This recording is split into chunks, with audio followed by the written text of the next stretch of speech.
Good morning. Last week we did volume problems, solving backwards. So this week I want to give you algebraic problems that you're still solving for a variable and just adding a little twist into some of them to make sure that you're fine for your pre-cal stuff for next year. So here's the first example. So this one, it says x plus 1 quantity squared times 4. So the very last thing that happened to it is what you have to do first. So in this scenario, divide by 4. X plus 1 quantity squared is equal to 25. Then I have to get rid of this square. The opposite of the square is the square root, and so I do that to both sides. X plus 1 is equal to 5, and then you're subtracting 1 from both sides. And you're left with x is equal to 4. This scenario, x plus negative 1 divided by 3 is equal to 4. So the divided by 3 is what happened last, so that's what we do first. Times both sides by 3. I'm left with x plus negative 1 is equal to 12. Then I have to get rid of the plus the negative 1, so I'm just adding 1 to both sides. Okay. This scenario, x plus 5 divided by 2 is equal to 10. So the divided by 2 is what happened last, so I have to get rid of that first. Times by 2 on both sides.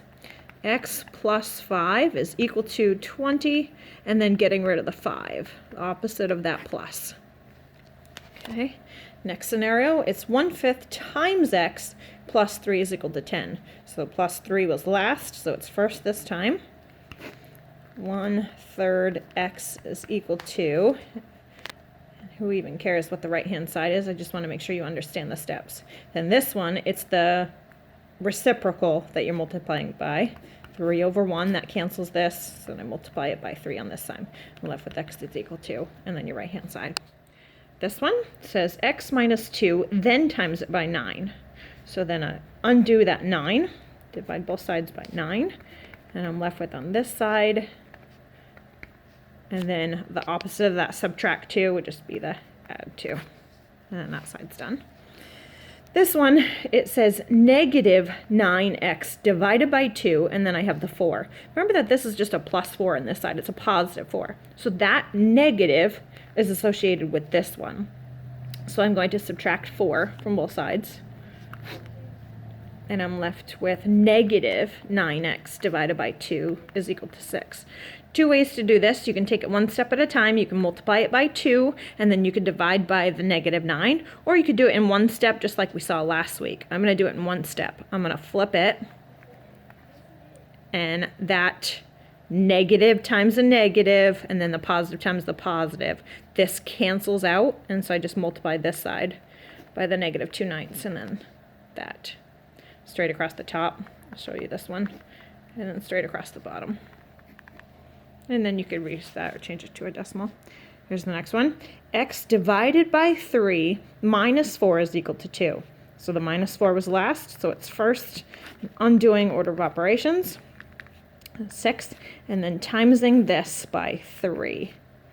That cancels that out, and I cancel this. Okay, I'm going to show you one more.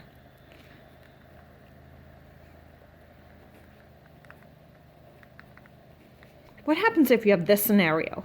You have the x, the square root of x plus 3. Subtract 3 from both sides, and then I'm left with the square root of x is equal to 5. How do I get rid of this square root? It's the opposite, remember? I take the square of it. The square root of a square, so I square this side. X is equal to 25. So your assignment this week are these problems. Probably going to have to press pause and then write them down for me. Remember that I want to see all your work. Don't just give me answers to them.